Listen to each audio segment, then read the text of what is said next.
Summer is a time for vacations, cottages, and ocean waves. But we gamers, as usual, will spend this summer not just, or perhaps not even, lying carefree on the beach, soaking up the sun and everything else, but rather relaxing by playing new hits. Especially since there will be plenty of great games.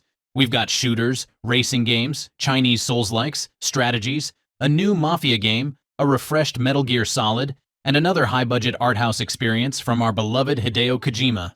This is Gamentum, and today we'll talk in detail about this summer's biggest games.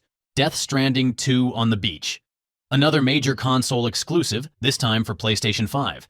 Death Stranding on the beach arrives at the end of June, bringing courier Sam Bridges back to work, once again tasked with saving humanity from extinction, this time by establishing connections beyond the United States. We've already discussed the game multiple times, notably mentioning that major stars are again providing their voices and appearances. Not just Norman Reedus, but also Léa Seydoux, Troy Baker, Elle Fanning, Shioli Kutsuna, and even Mad Max creator George Miller. Recent May previews indicate the sequel expands all ideas of the original.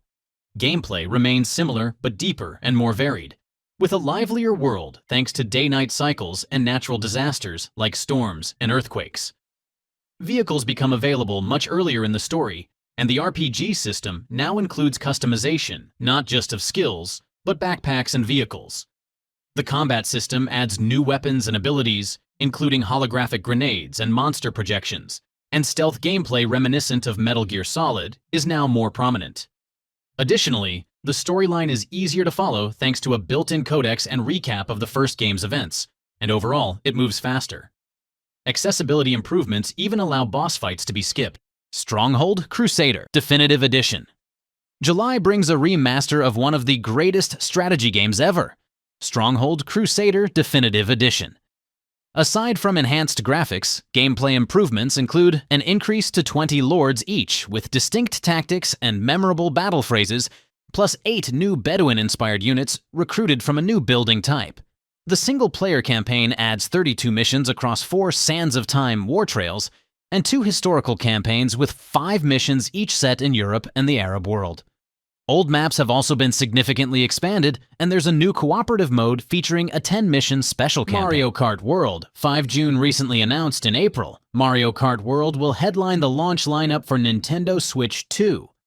It will also become Nintendo's most expensive game at launch, priced at $80, making it the first Nintendo game whose standard edition exceeds $70. Responding to criticism, Nintendo executives claim the game offers such an expansive and rich experience that the higher price is justified. Well, we'll have to take their word for it. But even the list of announced features indicates the game is all about scale.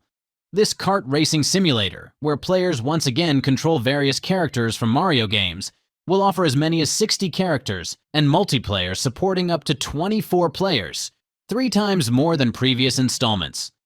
The main attraction, though, will be a massive open world with dynamic weather and day-night cycles.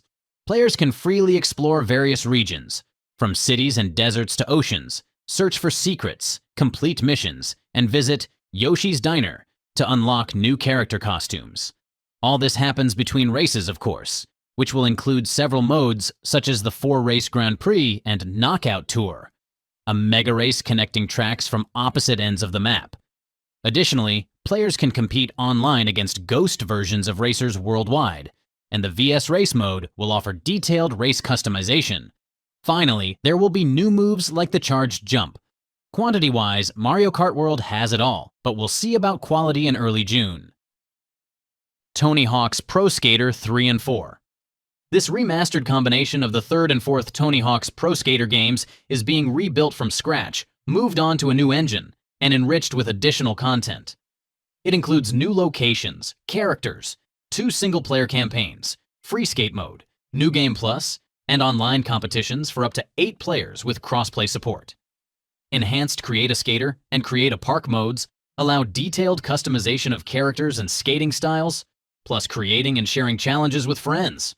Not to forget the spectacular soundtrack of at least 20 tracks featuring punk, rock, and hip-hop classics like Motorhead's Ace of Spades and Alice in Chains' Them Bones.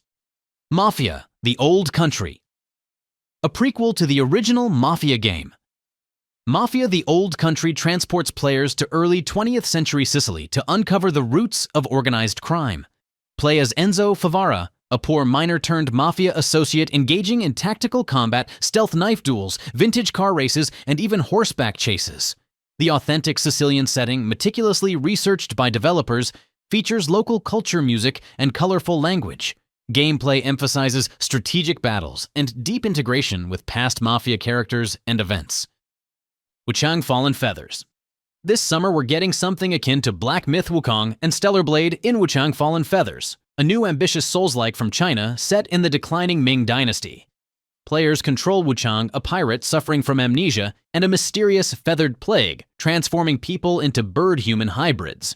Her quest involves regaining memories, defeating the disease, and punishing its instigators using diverse fighting styles, feather powers, stealth, and ancient firearms. The combat is fluid and action-oriented, emphasizing skill-based moves. The unique Fallen Feathers mechanic boosts abilities after perfect dodges and parries, creating a dance-like combat style. Metal Gear Solid Delta Snake Eater.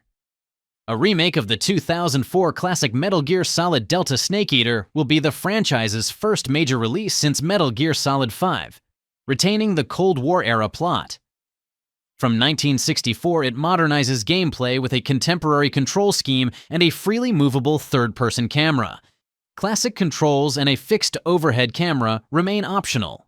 Visually, Snake's injuries appear realistically throughout gameplay. Which games are you looking forward to the most this summer? Or maybe you're more drawn to the sun waves and gentle sea breeze? Make sure to let us know in the comments. As always, we're grateful for your likes, and be sure to subscribe to our channel if you haven't already. Play great games and see you next time on Game Mentum.